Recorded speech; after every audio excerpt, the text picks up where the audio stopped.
अस्सलाम वालेकुम ख़वातीन और हज़रात, शुरू करते हैं आज का हस्बे हाल। मैं हूं आपका मेज़बान फरीद रही। आज शो के आगाज़ में वीडियो लिंक पर हमारे साथ मौजूद हैं अवामी मुस्लिम लीग के सरबराह और साबिक़ वफाकी वज़ीर शेख रशीद अहमद साहब। अस्सलाम वालेकुम शेख साहब, कहाँ हैं आजकल, नज़र नहीं आ रहे हैं?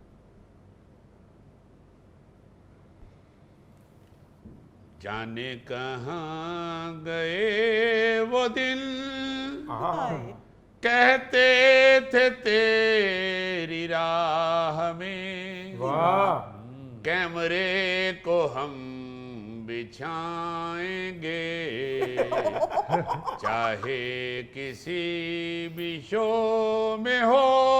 वाह, जाओगे तुम जहां वहीं, रेटिंग को हम बढ़ाएंगे। वाह, क्या कहने, वाजिबा। मेरे कदम जहां पड़े, सजदे किए थे मीडिया ने, कैमरे उठा के भाग गए मेरी प्रेस टॉक से।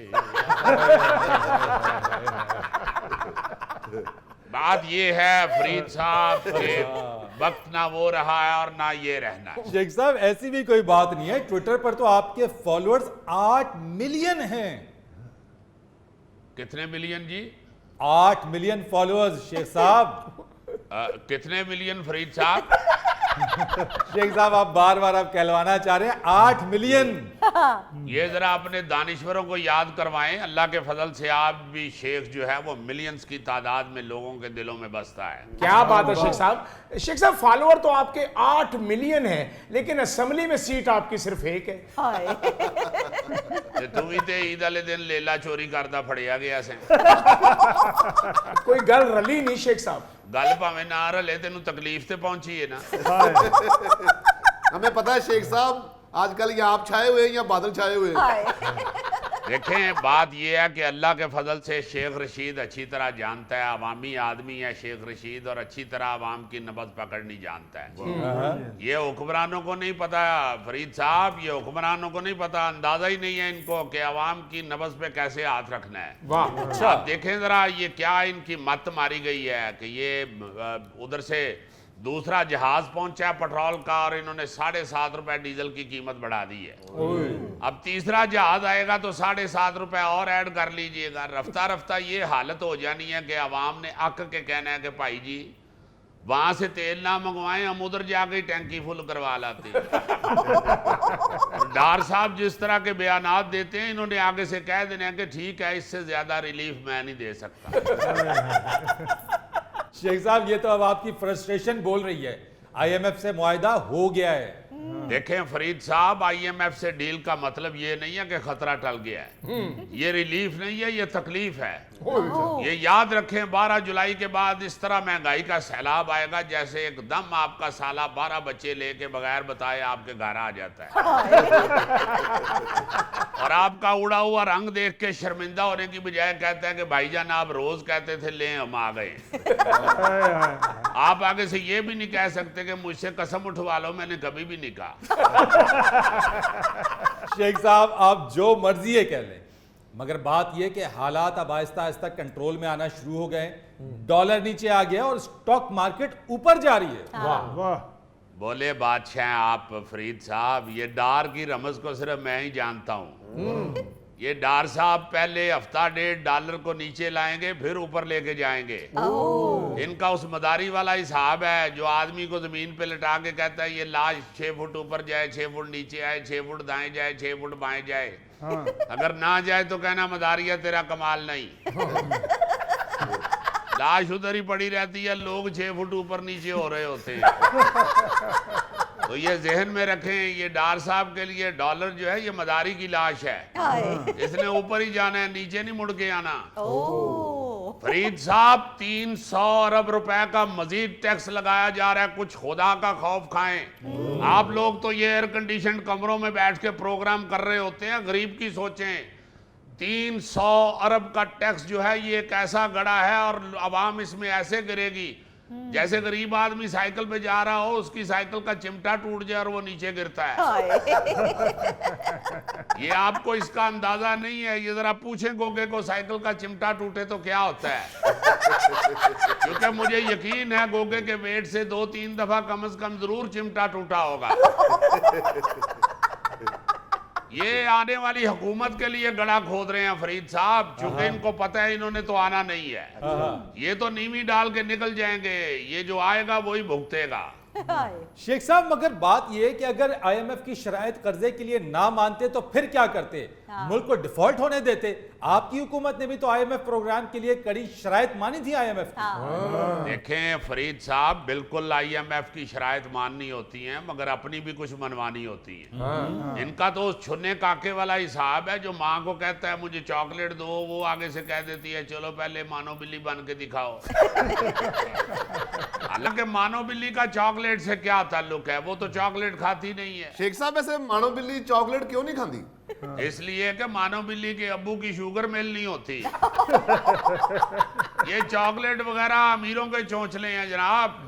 मानो बिल्ली तो गरीब आवाम की तरह रूखी सूखी खा के गुजारा करती है गौरी साहब। ये तो आईएमएफ के सामने पहुंच के फौरन लेट जाते हैं। जैसे शादी वाले घर में रश हो ना, तो सियाना फुफड़ खाना खाते ही फौरन चारपाई पे लेट जाता है कि अगर लेट हो गया तो फिर चारपाई नहीं मिलनी। शेख साहब, मगर आपके भी 4 साला दौर के अंदर अवाम की मुश्किलात बढ़ी थी, मुश्किलात में इजाफा हुआ था, और मौजूदा हुकूमत यही कहती है कि आपकी पैदा करदा मुश्किलात से ये मुल्क को, कौम को, अवाम को उसमें से निकाल रहे हैं। चले ये छोड़ें इन बातों को, ये बताइए आजकल आपके शब रोज कैसे गुजर रहे हैं? शब रोज क्या गुजरने हैं, बस फरीद साहब पड़े हुए हैं कमरे में, इंतजार कर रहे हैं अच्छे दिनों का।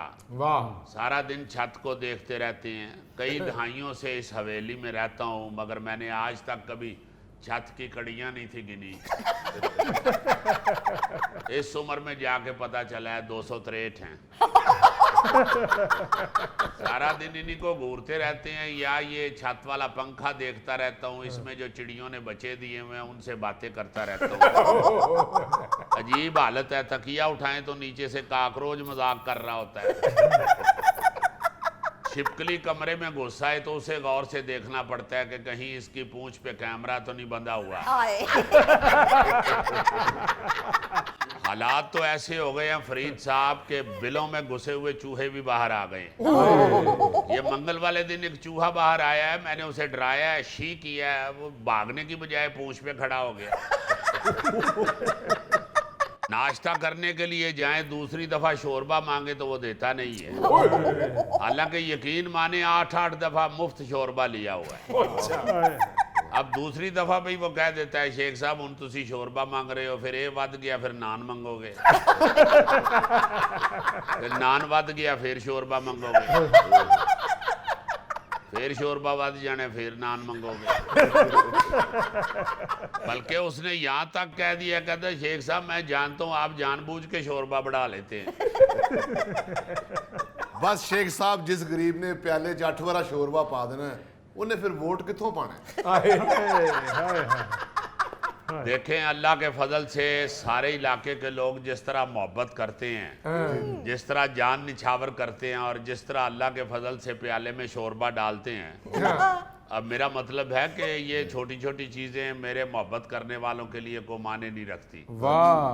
तो आज भी अल्लाह के फजल से आप देखें, जैसे आपको बता रहे थे फरीद साहब, आप जरा ट्विटर खोल के देखें, गौरी साहब जरा ट्विटर खोल के देखें। जी जी। आपने तो कभी अपनी गाड़ी की डिग्गी नहीं खोली होगी। आप ट्विटर खोल के देखें जरा, आपको पता चले कि शेख रशीद की क्या फॉलोइंग है। शेख साहब, आपके ट्विटर अकाउंट से उनकी गाड़ी की डिग्गी खोलने का क्या ताल्लुक है? और फरीद साहब, इस तरह के सादा लो आदमी 1.5 साल बाद गाड़ी की डिग्गी खोलते हैं तो इन्हें याद आता है, ओहो जी जूती गुआच गई सी वो तो इत्थे पई। जब वो जूती पहनते हैं तो वो गाड़ी की हीट से 1 नंबर छोटी हो गई होती है। मेरा मतलब है, मैं फरीद साहब मेरी जुबान ना खुलवाएं, मैं चुप ही रहूं तो ठीक है, और वैसे भी इसमें ही बेहतरी है, आजकल चुप ही रहना चाहिए। वो क्या सियाने कहते हैं कि एक चुप और 100 सुख, और मैंने 1000 दफा चुप करके 1 लाख वोट ले जाना है। शेख साहब, अपनी ईद के हवाले से भी आपने बुझे दिल से बयानात दिए हैं। तो जाहिर है फरीद साहब, जैसी ईद गुजरनी है वैसे ही बयानात देने हैं ना, और मैं क्या बयान दूं कि लियाकत बाग में ईद वाले दिन भंगड़ा डालता रहा हूं। सारी जिंदगी फरीद साहब जाके बाहर ईद पड़ी है अपने हलके के लोगों के साथ लियाकत बाग में, और नमाज पढ़ के नुक्कर से वो रेडी पे आलू छोले खाने, बड़ा मजा आना। उसको भी कहा होगा शेख साहब कि थोड़े जो और पाना। यार तेरा फुल प्लेट वाल ध्यान नहीं, तेरा थोड़े जे वाली ध्यान है। मेरा मतलब है कि ना किसी से ईद मिले हैं, लोग आते थे मिलने के लिए, ईद का पता ही नहीं चलता था किस तरह 3 दिन गुजर गए हैं। इस दफा तो ऐसे 12 दिन थे, घर बैठे हुए हैं अकेले, ना कोई डरता हुआ ईद मिलने के लिए आ रहा है। पातुफैल मेरी गली में एक रहता है, उसके वालिद साहब फौत हो गए थे, वो बेचारा खुद ही आ गया अफसोस के लिए मेरे पास। हालांकि ईद से 7वें दिन आया है, मैं फिर उसे मिल के कह रहा हूँ ईद मुबारक हो जनाब। कहते शेख साहब वो तो पिछले हफ्ते की बात है, बस पता ही नहीं चला, ऐसे लग रहा था ईद गुजर ही नहीं रही।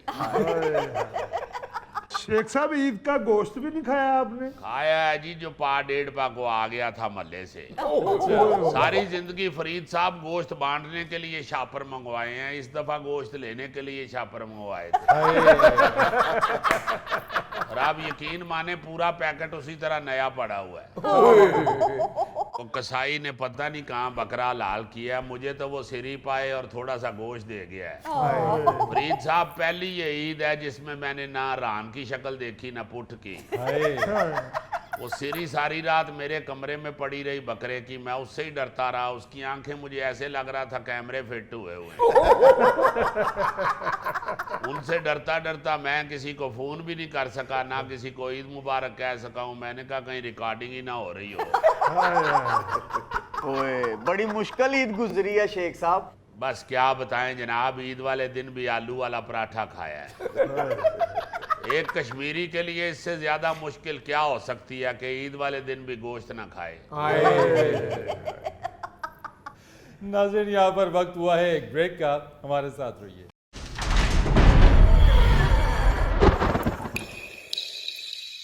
फरीद साहब, मलक मिराज खालद जनाब हाजिर जी हाजिर। वाह मलिक साहब, आइए आइए, तशरीफ लाइए जनाब।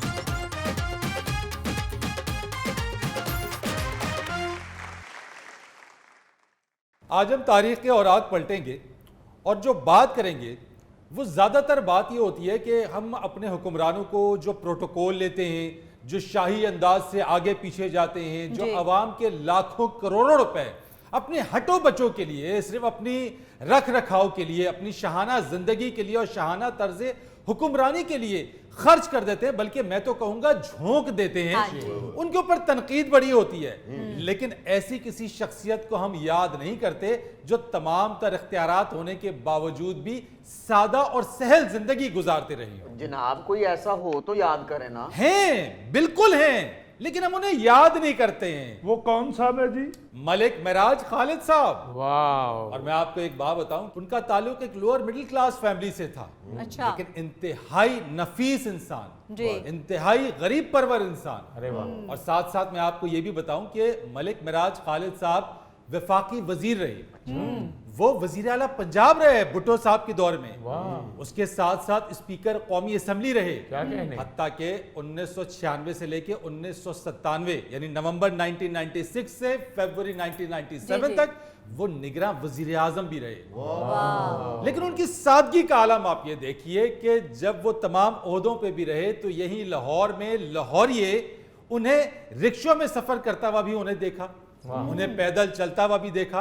हत्ता कि जब वो वजीर आजम थे तो इस्लामाबाद के अंदर 3 कमरों का उनका फ्लैट था, किराए पे लिया हुआ था। वजीर आजम हाउस या वजीर आजम ऑफिस में नहीं रहे, वहां पे उन्होंने अपनी रिहाइश सरकारी रिहाइशगाह नहीं ली, बल्कि कहा कि मैं अपने उमूर अपनी इसी जगह से अंजाम दूंगा।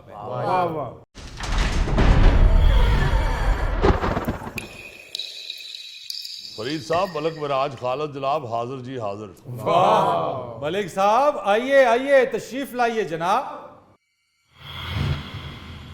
माशाल्लाह। क्या कहने, अभी हम फरीद साहब से आप ही की तारीफ सुन रहे थे हाँ। और आप तशरीफ ले आए। नहीं, मैं समझता हूँ कि इसमें तारीफ वाली तो कोई बात नहीं है, ना ही मैंने तारीफें करवाने के लिए इस तरह जिंदगी गुजारी है। वाह, ये तो मेरा तर्ज जिंदगी था, मेरी आदत ही यही थी। लेकिन मलिक साहब, आपका ये अमल काबिल सताइश। दूसरी तरफ अगर हम देखें कि आजकल के हुक्मरान हमारे वो अवाम को सादा जिंदगी गुजारने के बारे में दर्स देते हैं, खुद कहते हैं कि वो सादगी इख्तियार करेंगे, लेकिन प्रोटोकॉल, इख्तियारात का इस्तेमाल, शाही तर्ज जिंदगी, ये सब कुछ अवाम के पैसों पर हो रहा है। हाँ, ये तकलीफ दे बात है कि आप आवाम को अगर ये कहें कि आप इसी तरह इन्हीं पैसों में और इन्हीं हालात में ज़िंदगी गुजारें, और आप आवाम को ये कहें कि आप गवर्नमेंट का साथ दें, हुक्मरानों का साथ दें, जी। तो खुद हुक्मरानों को भी मिसाल कायम करनी चाहिए। उनको भी इस तरह की ज़िंदगी गुजारनी चाहिए कि आवाम को तसल्ली हो कि हमारे हुक्मरान जो है वो भी सादा ज़िंदगी बसर कर रहे हैं, वो भी अखराजात में काबू पार कर रहे हैं, तो हमें भी फिर सादा ज़िंदगी गुजारनी चाहिए। और मैं समझता हूँ कि अगर एक तरफ आवाम ये देखे कि हुक्मरान जो है वो करोड़ों रुपए अपने आप पे लगा रहे हैं, और दूसरी तरफ हमें ये कह रहे हैं कि हालात मुश्किल हैं और सादा ज़िंदगी गुजारनी पड़ेगी और गुजारनी चाहिए, हाँ। तो वो आवाम के लिए तकलीफ दे बात। जी मलिक साहब, ये ऐसे ही है ना, जैसे गोगा लोगों को कहता है कि सेहत अच्छी रखने के लिए खाना कम खाना चाहिए, और खुद देख से चावल निकाल के नहीं खाता, देख के चावलों के ऊपर ही सालन डाल के खाता है। यार मलिक साहब तो थोड़ी देर के लिए आए, आप उनको भी शिकायतें लगा रहे हैं। हाय। चलो शिकायत नहीं लांदा तो तू भी बाद आ जाना। अच्छा जी, आजकल की जो नौजवान नस्ल है उसकी मालूमात के लिए मैं मलिक साहब के हवाले से कुछ और बातें जरा बता दूं। जी जरूर। 1916 के अंदर वाघा जो बॉर्डर है हमारा, उसके करीब एक गांव है बरकी, वहां पर इनकी पैदाइश हुई। अच्छा। अपने वालिद साहब के साथ जो है ये शुरू से इन्होंने स्ट्रगल की, बड़ी मेहनत की। इनके वालिद साहब दूध फरोश थे, दूध जी। बेचा करते थे। ये अलग सुबह अपने वालिद साहब के साथ उठ के वो दूध लाहौर शहर लेकर आते थे, अच्छा। घरों में बांटते थे। और एक बहुत ही दिलचस्प बात यह है कि अपने स्कूल का यूनिफॉर्म अपने साथ रखते थे। वाह। वो जब अपने दूध बेचने का काम खत्म कर लेते थे, एक मस्जिद में जाते थे, वहां पे यूनिफॉर्म तब्दील करते थे और फिर स्कूल जाया करते थे। इस तरीके से उन्होंने अपनी इल्म का, तालीम हासिल करने का जो सिलसिला था वो जारी रखा, और अपनी इस मेहनत से और अपनी स्ट्रगल से वो मुल्क के निगरां वजीर आजम के ओहदे तक पहुंचे। वो साथ यूनिफॉर्म इसलिए ले आता था मैं गांव से, जी। चूँकि लाहौर फिर दूर था काफ़ी, और दाखिला मैंने यही ले लिया एक स्कूल में, सेंट्रल मॉडल स्कूल में। तो फिर अब इतनी दूर वापस यूनिफॉर्म बदलने तो नहीं जाना था, तो फिर इधर ही एक मस्जिद के वो गुसलखाने में घुस के तो कपड़े बदल लेते थे। मलिक साहब, ये भी एक अफसोसनाक बात है कि लोग आपको ताने भी दिया करते थे कि एक दूध फरोश का बेटा वजीर आजम बन गया है। हाँ, नहीं, मैं इसे ताना नहीं समझता, ये तो एक हकीकत है। बल्कि मुझे याद है कि मैं इस्लामिक यूनिवर्सिटी का रेक्टर था उस वक्त, जी। तो मैंने फीसों में इजाफे के लिए एक नोटिफिकेशन जारी किया।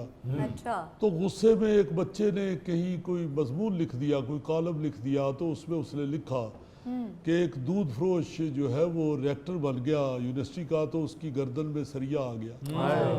तो मैंने उसको अपने दफ्तर में बुलाया, तो वो बड़ा खौफजदा कि शायद अब मुझे यूनिवर्सिटी से निकाल देंगे।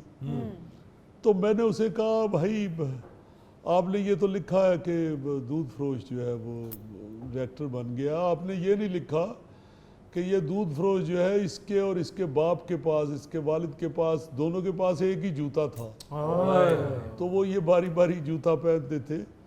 बल्कि ये नहीं लिखा कि जब ये दूध बेचने के लिए निकलता था साइकिल पे जी, तो मैं तो हैंडल के साथ जूता टांग लेता था। अच्छा। तो वो जो बच्चा जिसने ये मजमून लिखा था वो बड़ा डरा हुआ था, मगर मैंने वो गुस्सा नहीं किया उसकी बात का, चूँकि ये हकीकत थी। तो मैंने अपना वो फीस में इजाफे का नोटिफिकेशन भी वापस ले लिया। वाह। वो बच्चे बड़े खुश हुए। सो फरीद, इस तरह के जो जिक्र अज़कार होते हैं ये ताने नहीं होते, जो सच है उसको फेस करना चाहिए। हाँ, ये ताना हो सकता है कि मेरा वालिद हराम पैसे कमाता था, ये ताना मेरे लिए हो सकता है कि मेरा वालिद जो है वो लूट मार करता था, ये ताना हो सकता है मेरे लिए कि मेरे वालिद ने या मैंने शाहाना ज़िंदगी बसर करने के लिए लोगों की ज़मीनों पे कब्ज़े किए, लूट मार की। जब इख्तियारात पास आए तो हमने उनका नाजायज़ इस्तेमाल किया। ये ताना हरगिज़ नहीं है कि हम दूध बेचते थे या हम सादा ज़िंदगी गुजारते थे या हम साइकिल चलाते थे। ये तो मेरे लिए फ़ख्र की बात है। जी सर, सादा जिंदगी गुजारना चाहिए। ये हमारा गोगा शुरू में चनों वाली रेडी लगाता था, खैर ये तो अब भी रेडी लगाता है। सॉरी सर, मेरे पास कोई मिसाल नहीं है देने के लिए। यार, चनों की रेडी लगाना कोई ताने वाली बात नहीं है। वाकई चने वाली रेडी लगाना कोई ताने वाली बात नहीं है, लेकिन चने बेचने की बजाय सारे खुद खा जाना ये बहुत बड़ी बात है। ओ यार, क्यों नू मुंडे नू पे तंग कर। तो बात ये है फरीद कि ये वाकई इस वक्त जो मुल्क के हालात हैं, जी सर, ये ऐसे हैं कि सबको सादगी अपनानी चाहिए और अपने अखराजात पे नज़रसानी करनी चाहिए, अवाम को भी और हुक्मरानों को भी। और मैं समझता हूँ कि अगर हुक्मरान सादा ज़िंदगी पहले बसर करनी शुरू करे तो उनकी देखा देखी जो आवाम है वो भी फिर बड़े एतमाद और शान के साथ और फ़ख्र के साथ सादा ज़िंदगी की तरफ आएंगे। दुरुस्त कहा सर आपने। ਮਲਕ ਸਾਹਿਬ ਕਦੀ ਇਸ ਤਰ੍ਹਾਂ ਨਹੀਂ ਹੋਇਆ ਕਿ ਤੁਸੀਂ ਰਕਸ਼ੇ 'ਚ ਗਏ ਹੋ ਤੇ ਉਤਰ ਕੇ ਵੇਖਿਆ ਤੇ ਜੇਬ 'ਚ ਕਿਰਾਇਆ ਹੀ ਨਹੀਂਗਾ? देखो, जिसके पास किराया नहीं है उसके पास अपनी टांगे तो है ना। हम तो पैदल ही इस लाहौर की सड़कों पे फिरते रहे। मलिक साहब, इसीलिए लोग आज तक आपको अच्छे लफ्जों में याद करते हैं। शुक्रिया जी। नाज़रीन, यहाँ पर वक्त हुआ है एक ब्रेक का, हमारे साथ रहिएगा। बैग बोलो, शायद $50,000 निकल जाए। यार ये तो मजाक है ओवरसीज पाकिस्तानियों के साथ। भाई, जिस बंदे के पास $50,000 है इधर लाने के लिए, हाँ, यार वो तो ऑलरेडी इधर वीआईपी है मेरा भाई।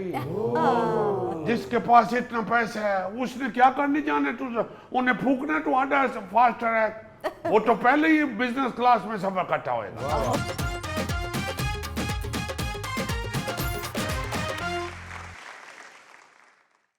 वेलकम बैक ख़वातीन और हज़रात। आज हमारे दरमियान स्टूडियोज में मौजूद हैं ओवरसीज पाकिस्तानी जिम्मी। अस्सलाम वालेकुम जिम्मी। वालेकुम अस्सलाम, क्या हाल चाल है तुसाना? ठीक ठाक हो? हाल चाल बिल्कुल ठीक। आप लोगों के लिए बहुत बड़ी खुशखबरी है इस बार तो। क्या खुशखबरी किधर मुंडा हो या किसी ने कहा?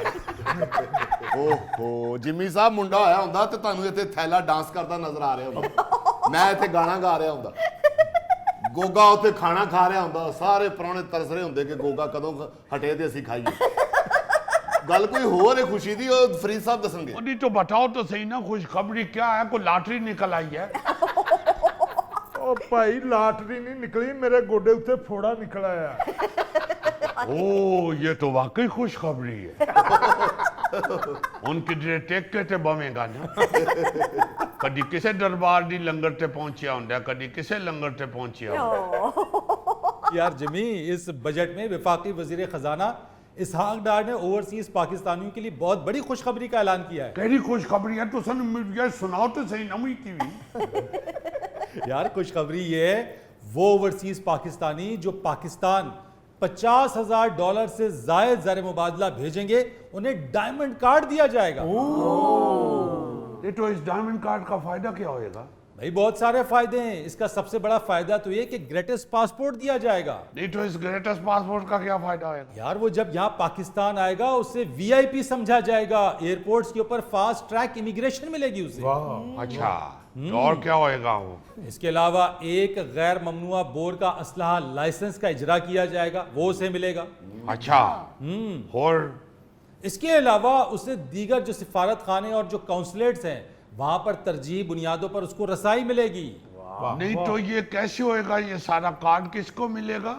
ये उसको मिलेगा जो पाकिस्तान ज़र मुबादला ओवरसीज पाकिस्तानी $50,000 से जायद भेजेंगे, उनको ये कार्ड मिलेगा। 50,000 डॉलर जी जी लो फिर तुसी आपस में गल्ला करो खुदा। जिमी बैठो जानो किधर मेरा मतलब है ये क्या बात कर रहे हो बैग बोलो शायद $50,000 निकल जाए।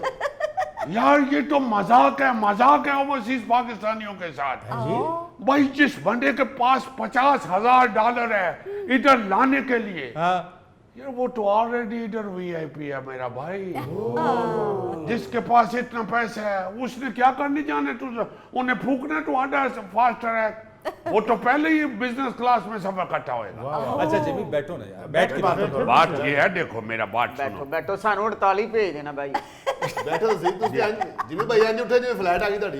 50,000 आपके पास हो तो बैग ना बदल लेते। नहीं, ये मजाक सा लग रहा है ना। ये $50,000 जिंदगी चिको वाली लेके आना है। ये सालाना लेकर आनी नहीं, हर साल $50,000 से ज्यादा जो भेजेगा उससे ओह कार्ड माय गॉड। ओ यार, तुम लोगों को अंदाजा है कि $50,000 कितना होता है? ओ यार, गेंडे गेंडे पोटा काश्चा ना है, उंगला की कड़ाल पड़ जाना है। $50,000 थोड़ी रकम नहीं होता। मेरा मतलब है कि जो आम आदमी बेचारा आता है, जरा $1200 खीसे ने भेज पा के ते इत्थे नानी ने जनाजे ते आना है और आके ते एयरपोर्ट दे उते टके खाना है, उनके लिए क्या किया गवर्नमेंट ने? ये $50,000 जो लेके आएगा यार, वो ऑलरेडी वीआईपी है मेरा भाई। ऊपर से ये ममनुआ बोर्ड डाला संससी इत्थे मुर्गाबियां मारन आना है। या बंदूक इसलिए दे रहे हैं कि $50,000 जो आप इधर लेके आओगे उसकी हिफाजत भी तुसी करना, असी जिम्मेदार नहीं। जिमी गैर ममनुआ बोर का लाइसेंस मिलेगा। यार क्या करने गैर ममनुआ बोर्ड का लाइसेंस, मैं कच्चे रहना वहां। मेरा को अपना गैंग है, मैंने क्या करना है? विद एक्सक्यूज अच्छी बात है, अच्छी बात है, मगर ये सारा जो पैकेज तुम सुना रहा है, हाँ। ये सिर्फ इस बात के लिए है कि इधर पैसे लेके आओ। इसीलिए किया है। वो तो ठीक है, ये मुल्क के फायदे के लिए होना चाहिए। हुकूमत ने अपना फायदा सोचा है, मुल्क का फायदा सोचा, अच्छी बात है, ठीक है। मगर खुदा ने वास्ते जो बंदा इतनी कैपेसिटी नहीं रखता इधर $50,000 लेके आने वाली, और है वो भी ओवरसीज पाकिस्तानी, मेहनत मजदूरी करना है सऊदी अरब दे विच, दुबई ने विच, या इधर और मुल्कां यूरोपियन कंट्री दे विच बेचारे मेहनत कर रहे हैं, और वो अपने बच्चों को पाल रहे हैं, उनको पढ़ा लिखा रहे हैं, उनको भी फैसिलिटेट करो। वो लोग बेचारे आपके यहाँ बैसियों में धक्का खाती हैं।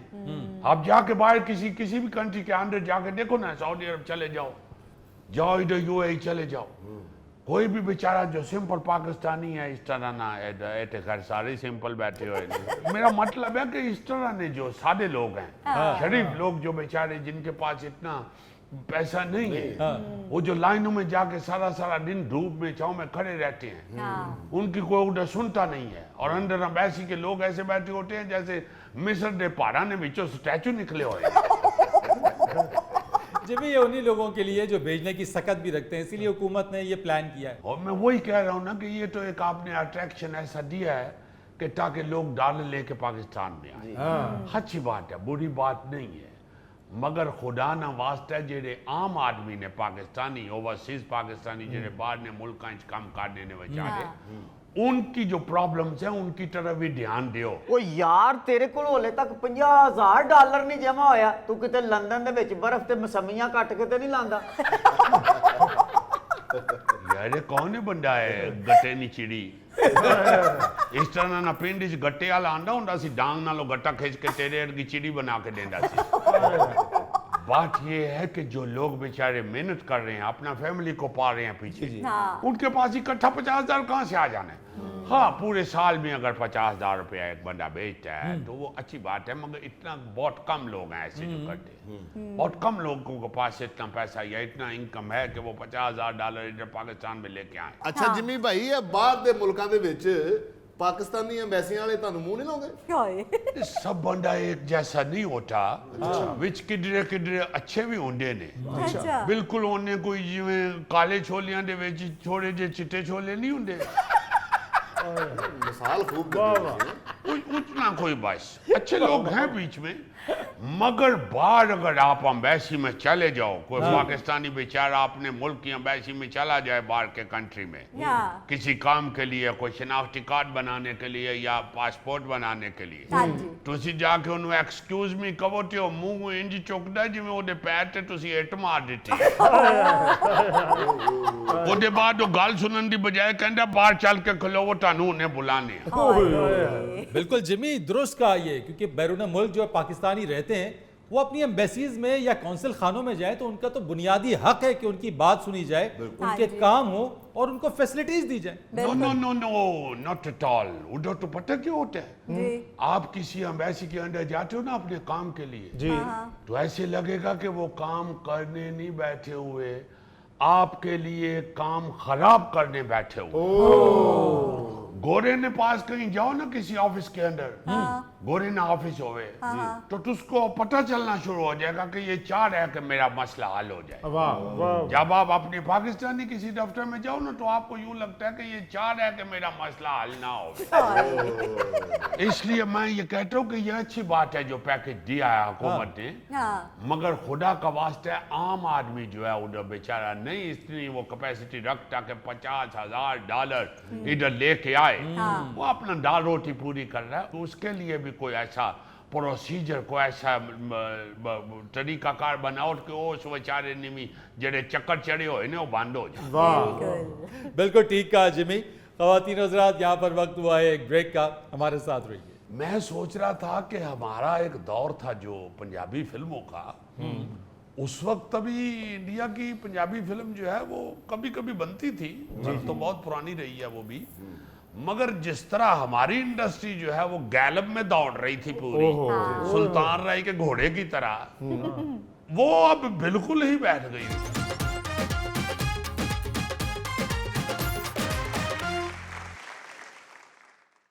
अच्छा जी, आजकल जो फिल्म इंडस्ट्री है ना जी, ये हैरान कुन बात है कि पंजाबी फिल्म और खास तौर पे इंडियन पंजाबी फिल्म जी जी वो बहुत पसंद की जा रही है। अच्छा, लोग बड़ा धड़ाधड़ से देख रहे हैं। सही, क्योंकि वो वाकई अब बहुत अच्छी बन रही है। जैसे अभी मेरा ख्याल है इसी हफ्ते लगी है ना वो कैरी ऑन जट्टा पार्ट 3 जी जी, बहुत अच्छी जा रही है, बहुत अच्छी जा रही है। हमारा वो नासिर चिन्योटी भी उसमें है और फिल्म भी सुना है बहुत अच्छी है, गई भी बहुत अच्छी है, लोग उसे बड़ा पसंद कर रहे हैं। मैं सोच रहा था कि हमारा एक दौर था जो पंजाबी फिल्मों का, उस वक्त तभी इंडिया की पंजाबी फिल्म जो है वो कभी कभी बनती थी, तो बहुत पुरानी रही है वो भी, मगर जिस तरह हमारी इंडस्ट्री जो है वो गैलब में दौड़ रही थी पूरी सुल्तान राय के घोड़े की तरह, वो अब बिल्कुल ही बैठ गई हुई है। अच्छा, वजह क्या है उसकी अजीजी?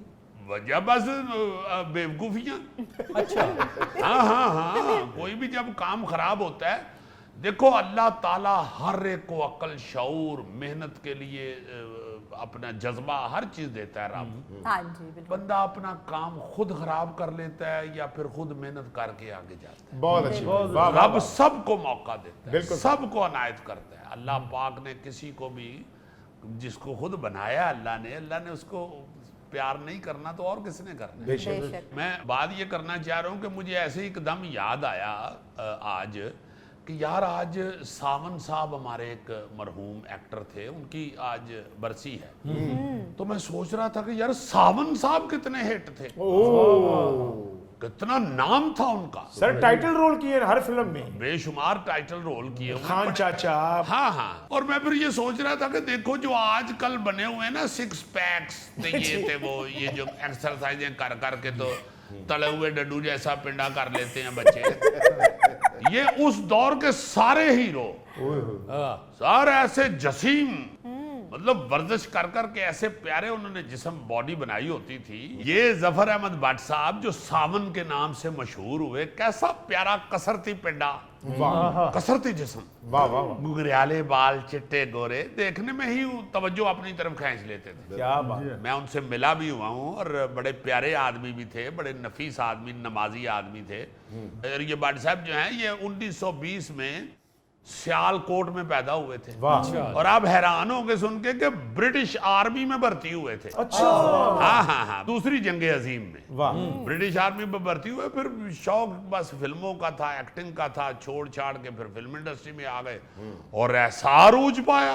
ओए होए होए होए, लाहौर में इन्होंने आगा हुसैनी साहब की फिल्म 16 आने जो है ना जी, उसमें किरदार अदा किया, जिसके बाद वो पसंद किया गया इतना। अच्छा। तो वो बस आर्टिस्ट हो गए। अच्छा। और आप देखें कि जितने हीरो हिट थे उतने ही विलन हिट थे जी। अच्छा। विलन भी कमाल किया हुआ है, बेहतरीन रोल किया हुआ है। जी मतलब मुझे याद है कि जो एक्टर के शौकीन बच्चे थे ना, वो गलियों में इनकी कॉपी किया करते थे, इनकी नकल करके दिखाते थे। जो फिल्में बेशुमार और सुपरहिट फिल्में, बाबा दीना, माली, खजानची, खाशुहा, जैलदार, जानी दुश्मन, मलंगी, सुपरहिट फिल्म उसमें भी थे। खान चाचा, क्या बात है। ओ हो, फिर गूंगा, फिर जिगरी यार, फिर पहलवान जी इन लंदन, डोली, चन्न मखना, सिर तड़दी बाजी, भरिया मेला, सज्जन प्यारा, फिर पंज दरिया, फिर शेरां दे पुत्र शेर, फिर मोती डोगर, फिर अल्लाह रखा, 2 पत्थर नारां दे। हाँ जी, जिदा जूस तुसी कट के पी गए।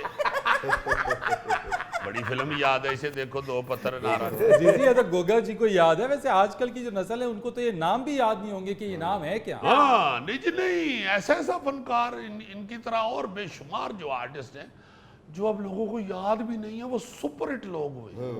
नसरुल्लाह भट्ट साहब, मिस्टर एशिया, क्या बात है। वो भी फिल्मों में आए। फिर इनके साथ अनवर खान साहब, तारक शाह साहब, जाहिर शाह साहब, मतलब बड़े बड़े खूबसूरत जवान डील डॉल वाले लोग थे। ये देखो बाद में इसलिए करना चाह रहा था कि अभी पिछले दिनों अमेरिकन यूनिवर्सिटी ने किसी ने एक रिसर्च की है कि कौन कौन से लोग जो हैं वो अपनी लैंग्वेज के साथ मोहब्बत करते हैं, उसे एडॉप्ट किए हुए हैं, कितने ज़्यादा से ज़्यादा उसको बोलते हैं, लिखते हैं, पढ़ते हैं।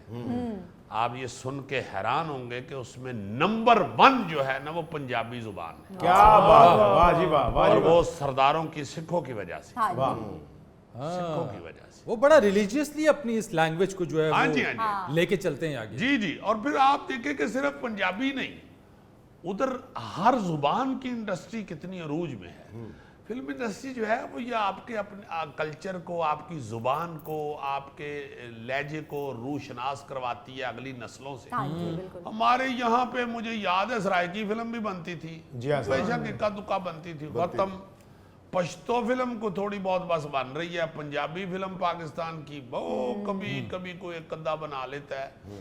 फिर उर्दू फिल्में वो कभी कभी बन रही है। हाँ जी। मतलब हमारी तरफ से सिवाय ये कि खुराक किस तरह सस्ती होनी है वो भी चलो वाकई पेट सबसे पहले है। आटा क्यों महंगा हो गया है, दालें महंगी हो गई, इसके अलावा हम और कुछ देख ही नहीं रहे कि हम किस किस जगह, किस किस फील्ड के अंदर कौन कौन सी अहम चीज को हम जाया कर बैठे हैं या भूल बैठे हैं या छोड़ बैठे हैं। आप देखें ना कि कार्टून से कितना काम लिया, ये जो कार्टून फिल्में होती हैं उससे बच्चों को एजुकेट करने के लिए कितना काम लिया गोरे ने, और उसको उन्होंने बाकायदा एक तालीम का हिस्सा बनाया हुआ है। बिल्कुल अपनी तरफ से तो बच्चे उससे चलो एंटरटेन होते हैं और बड़ी शौक से बैठ कैसा अच्छी, कैसी खूबसूरत अट्रैक्शन, कैसी अच्छी सोच है कि भाई बच्चों को आप ये इस तरह का कार्टून के जरिए एजुकेट करें। ये इन्होंने देखना है, ये इन्होंने उठना नहीं। आप बच्चे को कार्टून देखते हुए कहीं देख लेना जी तो आपको लगेगा कि बच्चा कोई चांद पे जाने की रिसर्च कर रहा है। बिल्कुल ऐसे ही। ऐसे गौर से बैठा होता है। आप 3 आवाजें दें तो उसको नहीं पता चलता कोई अब्बा जी आवाज दे रहे हैं। अच्छा, बीच में मशहूरी चल रही है तो वो मोबाइल फेंक भी देता है कि भाई ये क्यों आई है बीच में। मेरा मतलब है कि ये चीजें जो हैं ये सिर्फ इसलिए हैं डिस्कस करने वाली कि हमें भी कुछ ऐसी स्ट्रेटजी, कोई ऐसी पॉलिसी, को ऐसा तरीका कार बनाना चाहिए कि हम अपनी लैंग्वेजेस, अपने कल्चर को, अपने रहन सहन को प्रमोट करें। सही। यार लोग तो मजहब को प्रमोट करने के लिए इन चीजों का सहारा लेते हैं, बल्कि हमने तो उस्तादों से यही सुना हुआ है कि ये हिंदो पाक में ये जो जिसे हम क्या बर्रे सगीर कहते हैं जी जी। यहाँ पे जो है थिएटर, उसका आगाज ही इसलिए हुआ था कि ये हिंदुओं ने अपनी मजहबी रसूमात जो हैं वो लोगों को सिखाने के लिए और बताने के लिए ये उसको ड्रामेटाइज करके तो थिएटर पे करना शुरू किया। रजीज, ये मीडियम्स होते हैं जिनके जरिए आप लोगों में शऊर उजागर करते हैं, उनको तालीम देते हैं, उनको बताते हैं कि क्या चीजें चल रही हैं। ये सारे मीडियम्स हैं। और इस वक्त आप ये देखें, हमारा सोशल मीडिया जो पोस्टें जितनी भी पड़ी होंगी सोशल मीडिया के ऊपर भी, हाँ जी। कि कौरमा किस तरह बनाना है, वाइट कौरमा कैसे बनना है, रेड कौरमा कैसे बनना है। फिर वो बता रहे होंगे कि भाई जी तानू मूलियां वाला परौंठा बनाने का तरीका दस, आपको नए तरीके से करेले गोश्त पकाना सिखाते हैं।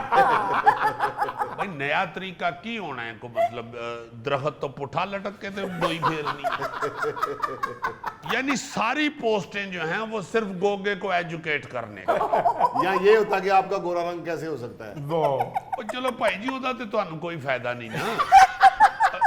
मेरा कहने का मतलब ये है कि वो तो लेडीज के लिए ज्यादा होता है। मैं कह रहा हूँ कि कौम को एजुकेट करने के लिए क्या है, ना सोशल मीडिया पे या कुछ, और ना ही मेन स्ट्रीम मीडिया या हमारे एंटरटेनमेंट में या शोबिज में या परफॉर्मिंग आर्ट में या टेलीविजन में। नाज़रीन, ये था आज का हस्बे हाल। जाने से पहले एक खूबसूरत बात, रिश्ता और शीशा दोनों नाजुक होते हैं, मगर इनमें एक फर्क जरूर होता है। शीशा गलती से टूटता है, मगर रिश्ता गलत फहमी से टूटता है। अपने मेजबान फरीद रईस को इजाजत दीजिए। कल आपसे फिर मुलाकात करेंगे। अल्लाह हाफ़िज़।